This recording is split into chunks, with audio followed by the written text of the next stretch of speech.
Hi. Hi there, everybody. If you're listening, welcome to Human Design Weather. This is the first day that I'm doing this. I'm Karen Flaherty from Living by Human Design, and I'm happy to be doing this because I want to connect with people. I want to get the word out about human design a little more and find ways that it can actually help us in these times in the way that it's helped me and the way that it helps my clients and friends and family, and find a way through this challenge that we're going through. Let's just call it the challenge for now. We can come up with a different word as we go along, but I'm so glad that you're either joining live or joining on the replay, which I'll be posting on Facebook. Don't worry, there is no live video today. It's just me, and it's just people who are wanting to connect and be on here, and I'm looking forward to your questions and perhaps answering some of them as we go, and depending on how nimble I can be between Facebook and Zoom and whatever else comes up. What I wanted to cover today was just a few things: the reason I'm doing this, the reason I started now, and basically what you can expect over the next, let's say, few weeks. I'm not sure how long I'll do it exactly. We don't know how long this challenge will last.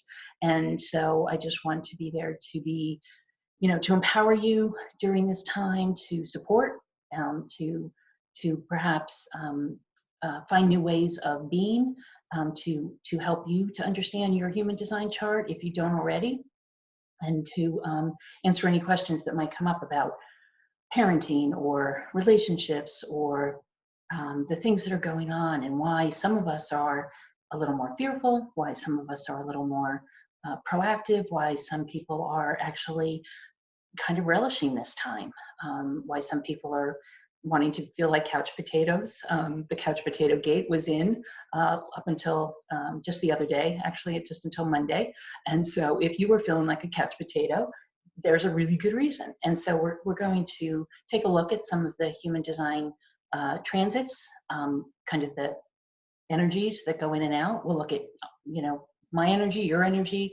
I'm happy to tell you that I'm going to be having some guests on here, and there's some of my human design colleagues to start with, and then we'll be talking with other people, like an astrologer, somebody who's really proficient in EFT, emotional frequency technique, emotional freedom technique, which is about tapping. You might have heard it as the tapping solution. There are people that I know in lots of different nooks and crannies all over the world that I'd like to bring in and talk to, and help us all to navigate through this time, so that we can stay as centered and grounded and healthy as we can. I also have some friends who are health practitioners who can probably help us through this also, because there are some things that we can do, and I've been feverishly not without a fever, but looking and investigating quite a bit, because that's my profile. And so I'm really looking forward to bringing some of that information to you, as well as the human design transits, what's going through the different gates, because that's why I'm calling it human design weather, because that can actually tell us a lot about what's going on. Just for example, last 2 weeks ago was the gate 36, and in the original I Ching, it's called the gate of crisis. And guess what? That's when the crisis, as we know it, this kind of came full bore for all of us. Then the next week was the gate of all the love channels, or all the love gates. And so that was not much of a reprieve, but it was when I saw, at least, a lot of people coming out and gathering and coming together and finding ways to, whether they're singing off the balconies or delivering groceries to neighbors, or feeding the first responders, or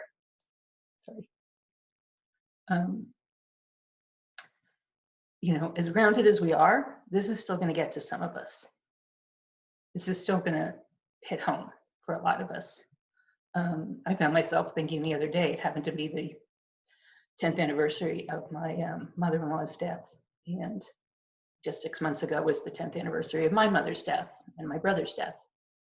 And I was just thinking, gosh, I am so relieved that they're actually not here to have to deal with this, right? Because they all would have been in their, well, they would have been in their 90s now. And so that would have been difficult, right? They knowing them, they probably would still be at home, but you would want to be really careful about their immunity, their immune system, their, who they were seeing, what they were doing, and whether we could even visit. So I really feel for the people who have relatives in assisted living or nursing home or anything like that that might be more of a difficulty, really, in making sure that they're staying safe and healthy. One thing that I thought might be helpful to start with was a breathing exercise, and I could use it too. This breathing exercise actually is from Patricia Cota-Robles, who I follow, and you may know that if you follow me at all, that she's one of my go-to spiritual people. She's kind of had a pulse on this for a while. Not that it was going to be a virus of this magnitude, but certainly that it was going to be something would be coming in 2020. None of us really could have imagined this. It was something that happened 100 years ago. Why would we think that it would happen now? But it has. And so she said that there were changes coming. She said that there would be a lot of people leaving the planet. She said that there would be a lot of people who would be changing, who would be coming to a new level of spirituality, coming to a new level of consciousness, coming to a new way of doing things. When this is over, I think it's going to be a new normal, and I don't think it's going to be something that we've ever seen before. I think people will be a lot more kind, a lot more understanding, a lot more taking care of the people who are less fortunate than some of us are. And why weren't we doing that before, right? Why weren't we in that mindset where we're taking care of the least of our brethren, right? A lot of us grew up thinking that way. A lot of us grew up in spiritual communities, and it hasn't left us, but we weren't quite as conscious of it. And so I think this is bringing in a consciousness that is different, that is probably a long time in coming. So, so with that, Patricia Cota-Robles had actually done this breathing exercise with us in January, and happened to be in Orlando. So I was fortunate to be there with a number of friends of mine.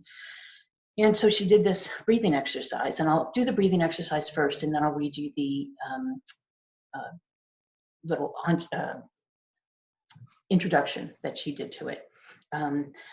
But because sometimes it might sound religious, and even the breathing exercise itself might sound a little religious, but just in put in whatever word you prefer as you're doing this, and saying these words to yourself as I'm speaking them out loud. So she calls it breathing God's pure source oxygen. And so you can use source or, there's source, it's in there already, or the universe, or Allah, or Yahweh, or whatever is appropriate for you. Please use whatever name is appropriate in there. In fact, I'll just say breathing pure source oxygen. So it starts, so it's this is the same breath that they use in heart math. If you've ever done a heart math breathing exercise, a lot of other people do these breathing exercises. It's basically 4 counts in, hold it, breathing in 4 counts, holding it for 4 counts, and then breathing out for 4 counts, and holding that for 4 counts. So it's a total of 16 counts. And as I talk more today, you'll see why the breath is so important. And as you've probably seen in the news, the lungs are what's affected. And so we get to take a look at this and really consciously breathe in a way that fills our lungs and fills us with hope and the knowledge that we have the power to take care of this, and to really to heal ourselves should it affect us at all, and to get through this. So we'll breathe in So first exhale, it's called the rhythmic holy breath. So begin by exhaling, and then as I in-breathe, I affirm within my heart, I am in-breathing pure source oxygen. Hold it for 4. I am assimilating God's pure source oxygen. Breathe out for 4. I am expanding God's pure source oxygen. And hold out for 4. I am projecting God's pure source oxygen. And then we'll do that 7 times. It goes pretty quickly. So I am in-breathing God's pure source oxygen, 2, 3, 4. I am assimilating God's pure source oxygen. I am expanding God's pure source oxygen. I am projecting God's pure source oxygen. That's 2. 3, I am in-breathing God's pure source oxygen. I am assimilating God's pure source oxygen. I am expanding God's pure source oxygen.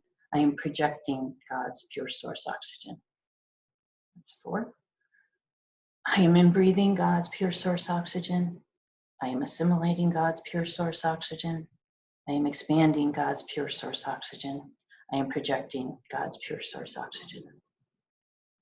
I am in-breathing God's pure source oxygen. I am assimilating God's pure source oxygen. I am expanding God's pure source oxygen. I am projecting God's pure source oxygen. One more. I am in-breathing God's pure source oxygen. I am assimilating God's pure source oxygen. I am expanding God's pure source oxygen. I am projecting God's pure source oxygen. And so you repeat that 7 times. And I've been doing that each morning. And actually, one other thing to do that I've seen suggested is to actually, I do it when I wake up, is to breathe in and hold your breath for 10 seconds. Because if you can hold your breath for 10 seconds without coughing or needing to take a breath or kind of gasping for breath, then your lungs are fine. It's, whether you go swimming or walking or jogging or anything like that, if you can hold your breath for 10 seconds, you're good. And so it's kind of a nice check in the morning. I don't know about you, but I just like to wake up and know that I'm ready to go and that I have the full lung capacity that I had when I went to sleep. And so that's one way to kind of check on yourself. So this, what she starts out with is a little prayer, and you can say this before, and I can actually link this in the Facebook page. That she says, I am my I am presence, and I am one with the I am presence of all humanity, as one voice, one breath, one heartbeat, and one energy vibration and consciousness of pure divine love. I consciously breathe the most intensified frequencies of God's pure source oxygen from the very core of creation. And so I found that very uplifting and empowering, and something that I could kind of hold on to each day and do, and know that I was breathing and being conscious of the breath, right? I remember when my mother she was 74 years old, and she needed open heart surgery because she had a valve that needed to be replaced, her aortic valve, which is a relatively serious operation. And at 74, she was in relatively good health, but knew that she wanted to kind of up her game before she had the operation. And this was a while ago, but she happened to be reading Andrew Weil's book about staying healthy. And so Dr. Weil said one of the best things you can do is to make sure that your lung capacity is really sufficient for you, for whatever it is you do. You want to make sure that your lung capacity is sufficient. And so she would stand on she was in Florida, but she would go out on the lanai every morning and do her breathing exercises just as he suggested. And come to find out, once she got off because they had warned us when she had the open heart surgery that she would need to be on a ventilator because it was, such a huge cut up your chest, right? And who knew how long she would need to be on that. So they warned us, she's going to look like she's dead, which actually it did. As soon as we walked in the room, we were quite appalled. It's the first time I'd ever seen anybody on a ventilator. And so when we first got in there, she looked like she wasn't doing very well at all immediately after the operation. Then they told us to go out for lunch, and we came back, and she was off the ventilator. And my sister and I could not have been more surprised because we did not expect that so quickly. This was within 2 or 3 hours of the completion of the operation. And they said, yep, she's ready to go, and she was talking and she was chatty and she was feeling fine. She felt a little pressure, of course, on the chest, but she was doing fine. In fact, that was the only thing she complained about, was that she didn't like the way they took out the tube, but they did take it out. And so this is why it's important for us now, just as it was for my mother, to be conscious of our breath, to be, in a place where we're taking care of ourselves, where we're eating and sleeping and getting some exercise however we can. Our beaches just closed, unfortunately, yesterday, and we weren't too happy about that. But we still can walk on the streets, of course. We can bike on the streets if we want to. And there's, a number of other things that we can do to stay healthy. So we've, taken out the old universal gym and gotten the weights out and things like that, so that we can stay as healthy as possible during this period. So given that, I wanted to just want to see if there are any questions. No questions yet. So the other thing I found recently was actually came to me from somebody, and I'm sorry if it's freezing up a little bit. It looks like it might be freezing up a little bit. I found something that was interesting. It came actually as a little audio to me, and it's from a friend of mine, but via a doctor in Spain. And so he's dealing with cases there, and he had some suggestions based on what he had found out from the Chinese news, or other doctors, other physicians, and people, unfortunately, who had done autopsies of the people in China. So just FYI, what this disease is, or what this virus is something that comes in and it feels like a scratchy throat for the first 3 or 4 days, and then it moves into the lungs. Now, it doesn't have to move into the lungs, and so for the people who it does move into the lungs for, those are the people going off to the hospital to get help with breathing and other issues that might come up. But if we can keep it in the throat, these are some of the precautions we can take to keep it in the throat and not get any further into the lungs. And so what he suggests is that, first of all, you want to stay hydrated. You want to drink warm liquids if you can, like teas and soups and coffee, things like that, and warm water. And so, and this is basically if you're getting, if you either have the scratchy throat, or perhaps you feel as if you might have been either exposed, or that you've taken, or you got close to somebody who might have been coughing or sneezing, or even breathing the air that they were breathing, and that was a concern, you might want to take some of these precautions. So then so drinking a little bit of water, a little bit of warm water, maybe from a tea or something else that's staying warm, you want to keep your mouth moist. And then because that washes the virus down from the mouth into your tummy, so that the gastric juices there can actually neutralize the virus, and it does that. Because if it stays in your mouth or in your mouth for very long, this is when it can then go into the lungs with your breathing. So drink it a little bit, keeping your mouth moist is important. He also suggested gargling with an antiseptic, either salt water, lemon water, or vinegar, cider vinegar and water, which is probably not a bad idea anyway in these days, once a day. Also, the virus attaches itself to hair, it can attach itself to hair and clothing. So if you are still going out to work, and if you are still going out to be in any kind of a group with other people, or if you're needing to ride the subway or take a bus or something like that, then you want to, once you get home, you want to wash your hair and clothes. In other words, take a bath or shower right away, so that you can get rid of that. Any detergent, any kind of soap that foams will get rid of the virus. And so that kills it. You don't have to worry about that. But once you come in, you want to kind of avoid sitting anywhere. It's almost like taking the same precautions that the nurses are taking, or doctors are taking when they get into their homes. Many of them are basically isolating in their homes, so that they're not really with their children or spouses, because they don't want to take the chance of transferring it to them. So we're really in a very different way of living for at least the next few weeks, and possibly longer. Now, if you can wash your clothes every day, that's great. But if you can't, then he does say that putting them in sunlight will do the same thing. So this was one of the things that was interesting to me recently, is that the doctors and nurses are able to, if they have ultraviolet lights in their places, they can actually put the gowns or the masks in a room with ultraviolet light, and it will kill the virus, and then so that they can reuse them if they need to. Also, you want to wash metallic surfaces carefully, and then I've also read plastic surfaces. So, you know, whatever the counters are made of, whatever your counters are made of, you want to be able to wash the counters, wash the doorknobs, wash any handles that you've got, and you don't necessarily need to wash them. I actually saw somebody cleaning recently, and they said that if you spray the stuff on whatever you have, spray it on the doorknobs or handles, and then just leave it for 10 minutes, and then wipe off any excess. That will take care of it too.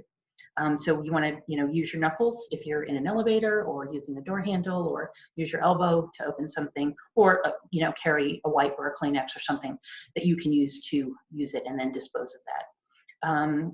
One of the things he said in particular was don't smoke. And what I've heard also today is don't vape. So if you or your kids are either smoking or vaping, it's not a good time to be doing that, because it really does compromise the lungs. And so in the state, in a way of staying healthy, you want to keep that in mind. Wash your hands as often as you can, or whenever you feel like you've been in contact. Of course, if you're in the house all day, you'll just wash them, you know, over the course of the day. But if you come in from anywhere, wash your hands immediately. And of course, you want to do it for 20 seconds and wash thoroughly. He said eat plenty of fruits and vegetables, and try to elevate your zinc levels and vitamin C levels. Now, there's probably lots of stuff going around on the internet, but the zinc and the vitamin C, as you would for any cold or flu or virus, is a good idea. Also, animals don't spread the virus to people. And he wanted to make sure that people knew that, so that you don't have to worry about your pets. You don't have to worry about giving it to them or getting it from them. Either way, it's not going to, that's not going to do anything. It's only person-to-person transmission that's occurring now. Also, try to avoid getting the common flu, or, you know, obviously any other kind of thing. What's interesting, I happen to be down in Florida, and so we are going through allergy season. There is quite a bit of pollen, and it will, you know, show itself as, how do they say it in medical terms? It will present itself as either scratchy throat or a headache sometimes, or a sinus headache or stuffiness. And so, of course, that's had us concerned over the last few weeks. And so you want to be careful of that too. And finally, if you need, do eat fruits and vegetables. I don't know if I said that. And then if you do get a sore throat, you feel it coming on, that's when you want to kind of double up on all these things, because the virus enters the throat first, as I was saying before, and then it remains there for about 3 or 4 days, and then it moves down. So if you catch it with the fever or the tickly throat or the gastrointestinal issues, any of that, if you catch it in the first 3 or 4 days and do some of these things I just mentioned, then you'll be able to catch it and not have it get into the lungs, so that it causes any more issues. And because you don't want it to progress to the lungs if you don't have to. So one of the things I wanted to, I did have a few things that I've come across recently that I wanted to share with you. So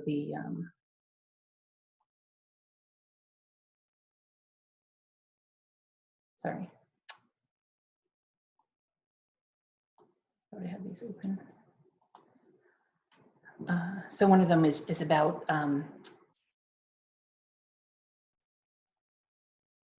what some affirmations for the time of quarantine. It's like we want to be good to ourselves, right? We want to allow ourselves some time. This can be a time for letting ourselves rest if we need to. So I'm allowed to rest. If you need to rest, rest. If you've been burnt out for weeks and months and you need a time you want the time to take to yourself, do it. I don't have to be productive to be worthy. You don't have to do anything to be worthy. You are worthy, whether you believe it or not, whether you know it or not, whether anybody's told you that or not, you are worthy. My feelings are real. So any feelings that we have coming up these days, they're real. Sometimes I get down, sometimes my husband gets down. It's just it's a little overwhelming sometimes, and that's okay. Let it be, because we will prevail over this. I am doing enough. You're doing enough no matter what you're doing. If you're taking care of your children, if you're helping them to feel safe during this time, if you're helping your neighbors or your in-laws or grandparents or anyone who needs help at these times, you're doing plenty. And so don't feel like you need to be doing more than you're already doing. Each of us are doing the best we can. And so just let that be enough. I am allowed to take a break from the news cycle. You are certainly allowed to take a break from the news cycle. I have to do that. I'm sure many people have to do that. I deserve to be cared for. If you are sick, if you're not feeling well, let somebody else take care of you. You don't have to be the one doing everything all the time. I am allowed to be fearful. Yes, this is going to feel fearful every once in a while, and that's okay too. We just don't know what's going to happen from one day to the next. Parents are having a hard time reassuring their children. Children are having a hard time reassuring their parents, if the parents are older. We just don't know what's going to happen. And so you're allowed to be in this space of just not knowing. And isn't that a little different? You may not feel like you have control, but you do have control. And also you may not feel like you have a choice, but we always have a choice. And so just do the best with the control and the choices you have so that you can stay out of the fear as much as possible, but let it be okay when you are. And finally, I can spend extra time on myself. Of course you can. You can spend time on yourself. You can, whether you're cleaning your drawers or you're, taking the nails off like I've had to do, that you've get to do some things that were on your to-do list forever, and that it might be time for them to come off of. So do that. Take the time that you want to take to do those kinds of things. Now I wanted to, let me see if I can do one more. I had one other one that I wanted to show you before we move on to, so I found this one. I thought this was cute. Daily quarantine question. So what am I grateful for today? That's the first question. So we always have something to be grateful for, and we might be in a much more privileged situation than a lot of people. You always have something to be grateful for, and we can help the people in whatever way feels appropriate for you. There's always somebody that we can help. Who am I checking in on or connecting with today? It's actually been really heartwarming to connect with a number of different people that I haven't talked to in a while, and to be able to see how they're doing, and to be able to find out what's up with them. Whether it's on Facebook or in person, people love getting phone calls, and many people are sitting right there waiting for a phone call. So if you have a chance, get a call, get a connection in today that you might not have made for a while. What expectations of normal am I going to let go of today? There are a lot of things that are changing. Nothing much is normal anymore. So what can you let go of today? How am I getting outside today? Now that I've started doing these videos, I've decided that every afternoon I'm going to get out and do something. So what can you do and get out and do? This afternoon we're going to walk the boardwalk, and maybe another day go for a bike ride. So what can you do to get outside and do something? I mean, there's probably loads of maybe things in your garage that you haven't used in a while, and that the kids would probably love it if you got some of those things out and started using them. While social distancing, of course. How am I moving my body today? Again, you want to keep active, keep some exercises going. If you have weights, get them out. If you don't have weights, there's probably other things around the house that you can lift and move and move your body. There was one guy you probably read who ran a whole marathon in his apartment because he was supposed to be doing the marathon. So that happens. And what beauty am I either creating, cultivating, or inviting in today? What would bring you some joy? What would make you happy? I was going to put the flowers from my birthday last week in the video shot, but I couldn't find a place to put them. But they're making me happy every day. Some of them have wilted already, and I got rid of those. But just to have some fresh flowers around really makes a big difference. Can you cultivate a garden? Can you put something on the buy something when you go out to the supermarket? I haven't been this week, but they probably still have some flowers and some little plants and things like that. Cultivate a plant, cultivate a new hobby, right? Or invite something in today that you wouldn't have normally otherwise. I just wanted to show you one last thing that I really liked from Thich Nhat Hanh, because this is what it's all about in terms of staying well. And I'll end with this. Someone asked me, aren't you worried about the state of the world? I allowed myself to breathe. And then I said, what is most important is not to allow your anxiety about what happens in the world to fill your heart. If your heart is filled with anxiety, you will get sick and you will not be able to help. And that's from Thich Nhat Hanh. And it's so true, because if we allow ourselves to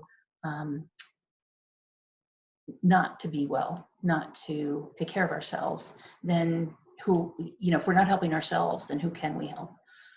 And so that's a cool way to think about that. I did just want to show this also and give you an idea of why I call this, oops, sorry. And just give you an idea of the what's going on just now. And so this is actually 1 o'clock today, Eastern time. And this is the human design chart. We just look at what's on the personality side of that. So the sun right now is in the 17. Now, my teacher is calling the 17 the gate of anticipation, but it's also the gate of opinions. According to the I Ching, it's the gate of opinions, and most in human design would see it as the gate of opinions. So as you can tell, we are in the midst of a lot of opinions right now. So remember I told you that 2 weeks ago we were in crisis, literally the gate of crisis. Last week we were in the gate of love, the love of the flesh. Love of spirit and love of the flesh. And then now we're in the gate of opinions. And in the 18 is in the earth, which is the gate of corrections and editing and bringing us closer to the joy of life. And I think those are both playing out pretty seriously right now. These are a lot of people have opinions about what needs to be done, whether the isolation should stop, whether it should continue, how long it should continue, and really nobody knows. So I think we just have to be a little more gentle about it and try to, even though we'll feel the weight of these opinions because it's in the conscious sun and this is what people feel all over the world. So it's not just any one country, it's not just any one place. Literally everybody for the next 6 days is going to be feeling this energy of opinions. So just take the opinions with a grain of salt, take your own opinions with a grain of salt. Nobody knows what's going on really. And it will play out as it plays out. It's what's so. And then in the 18, it's about corrections. So people are going to have opinions about corrections and editing and changing and improving. And so I think this is part of the reason, right, that so many different, so many pieces of advice, so much, the opinions about the advice, right, and also the way that people are looking at things is starting to change. So whether you go to the World Health Organization website or the CDC website, they both have great information, but then there's other information out there. So just be sure that you're looking for the information that makes a difference. And unfortunately, right now we're in the gate of shock. So shock can be either good, which is the gate 51. It can be either good or not so good. So hopefully we're moving toward the good. So with that, I'll end on that note. Just take good care of yourselves. Be healthy, eat your fruits and vegetables, and be sure that you're getting some fun every day. Tomorrow, I'm excited to have Anita King on here. Anita is actually a biochemist by training and a human design specialist and colleague of mine that I'm excited to have on. So we'll be talking about what's going on with her family, what's going on in Florida and around the country. And then she happens to be Irish, so she knows what's going on in Europe as well. And we'll talk about some healthy ways of taking care of yourself, and some breathing exercises again, and some things that Anita wants to bring up, and we'll chat about human design, of course, too. So I look forward to talking to you tomorrow. Have a wonderful day. Be good to yourself, take care of yourself, and be well. Take care.